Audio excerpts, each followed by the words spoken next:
Please, if you have the choice to cover a wedding and you have the money to afford only one lens, which lens would you go for? Let me give you 1 minute to think of that.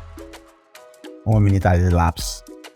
I would advise every photographer to go for the 50mm 1.8. 1, it's very sharp. 2, it has a good depth of field.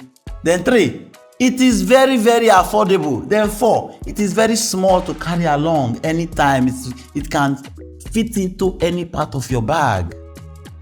So if you want to ask me, I will say go for the 50mm lens, because in a small space it will work for you. In a big space it will work for you. 50mm is a go-to lens for anybody. Any photographer that tells you that he has another lens that is best, he just wants to tell you, or he has money. But for you that do not have much money, go for the 50mm. Till tomorrow, I will recommend 50mm for anybody that is a starter or a professional wedding photographer or an event planner or an event photographer or whatever. So do well to check out any of the camera brand to buy yourself a 50mm lens.